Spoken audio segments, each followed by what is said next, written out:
मुग्धा और उसकी सास के बीच पूरा समय सास के किसी ना किसी काम को लेकर मतभेद चलते ही रहते हैं। बहू, ओ बहू, जरा चाय बना दे। मुग्धा चाय लेकर आती है। ये लीजिए, और कुछ चाहिए? अरे नहीं, बस चाय पीने का मन था। जाओ, तुम दूसरा काम करो। चाय पीने के थोड़ी देर बाद सास दोबारा मुग्धा को आवाज लगाती है। अरे बहू रे, आओ बहू, जरा हलवा तो बना दे, मीठा खाने को मन हो रहा है। इसी तरह मुग्धा की सास पूरा समय कोई ना कोई काम बताकर उसे रसोई से बाहर तक निकलने नहीं देती। कभी चाय, कभी हलवा, कभी पानी तो कभी दूध, हर समय खाने को चाहिए। और उसके लिए अपने हाथ पर बिल्कुल नहीं हिलाने। परेशान किया हुआ है इन्होंने।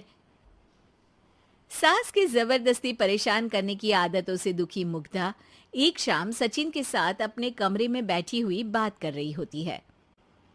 सुनो जी, मम्मी जी की ये जानबूझकर मुझे परेशान करने की फरमाइशों से मैं बहुत फ्रस्ट्रेट हो चुकी हूँ। पूरे दिन में एक सेकंड का आराम नहीं मिलता। रसोई से बाहर कदम रखती नहीं कि बहू ये बना दे, बहुरी वो बना दे। अरे इनकी फरमाइशें चलती ही रहती है। अरे मुग्धा, माँ खाने की शौकीन है, पर उम्र हो चली है, खुद खाना नहीं बना सकती, इसलिए तुमसे बोलती है। अरे तो शौक भी उम्र देख कर रखने चाहिए ना। समझ में नहीं आता, हर समय फेविकॉल का जोड़ लगाए सोफे से चिपके बैठी रहती है। इतना सब डाइजेस्ट कैसे हो जाता है उन्हें? अरे तुम मेरी माँ से इतनी नफरत कैसे कर सकती हो? मैं उनसे नफरत नहीं करती जी, बस परेशान हूँ। जहां मुग्धा अपने पति से ये सब बोल रही होती है, वहीं उसकी सास भी कमरे के बाहर दरवाजे से कान लगाए सारी बातें सुन रही होती है और अगली दोपहर रसोई में मुग्धा के पास जाती है। बहू, आज ना मेरा कुछ मसालेदार खाने का मन है। तो चाय बना दूं? मुझे बहुत पसंद है। अरे ना, ऐसा कर लिट्टी चोखा बना ले। और हाँ, जितना मसाला बातों में मिलाकर पति को सुनाती हो ना, सब्जी में भी वैसे ही डाला करो, खाना स्वादिष्ट बनेगा।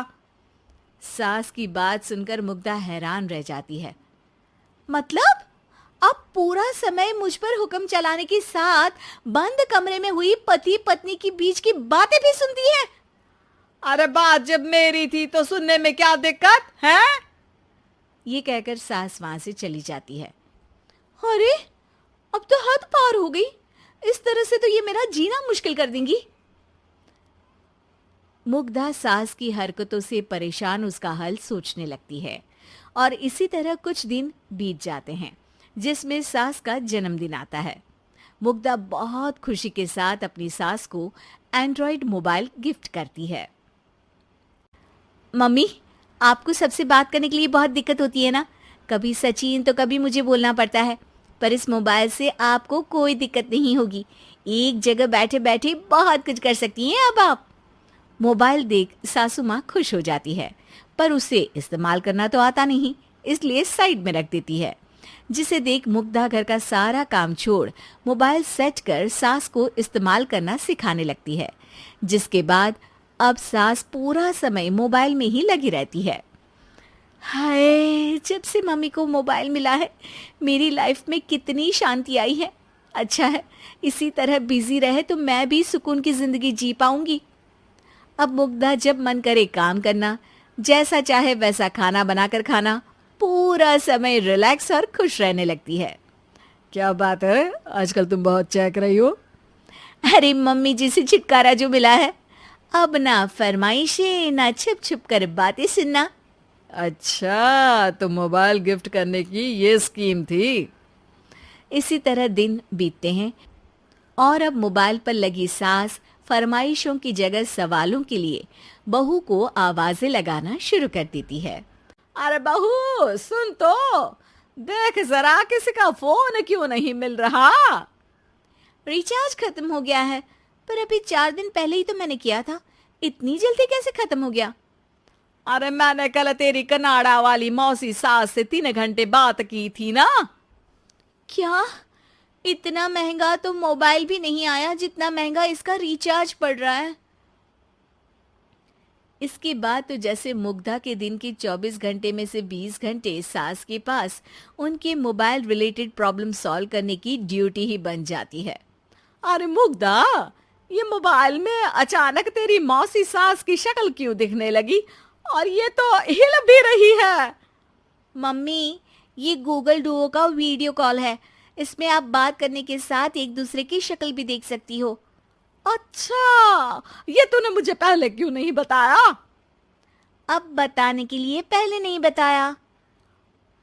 इसी बीच सचिन भी वहां आ जाता है और सास अपनी वीडियो कॉल में बिजी हो जाती है। क्यों, सास बहू में क्या गपशप चल रही है? इसे गपशप नहीं, दिमाग का दही होना बोलते हैं। पर तुम तो मम्मी को मोबाइल देकर बहुत खुश थी, फिर क्या हुआ? हाँ, उसका सुकून भी कुछ ही दिन मिला। अब घर के टंटे खत्म हुए तो मोबाइल की टिंग टिंग शुरू हो गई। देखो भाई, कुछ पाने के लिए कुछ खोना तो पड़ता है। आखिर तुमने मोबाइल अपने फायदे के लिए ही तो दिया है, तो फिर सवालों के जवाब भी देने पड़ेंगे, क्योंकि जब तक उनके हाथ में ये फुंथरू रहेगा, तुम्हारी लाइफ में प्राइवेसी और सुकून रहेंगे। कहने का मतलब है अगर इससे प्यार बढ़े तो दाग अच्छे हैं। अरे मुझे पहले दिन से ही पता है मोबाइल किस मकसद से दिया गया है। भूलो मत, इससे पहले मैं बातें ही सुनती थी। सास की ये बात सुनकर मुग्धा शॉक में और सचिन हंसता रह जाता है।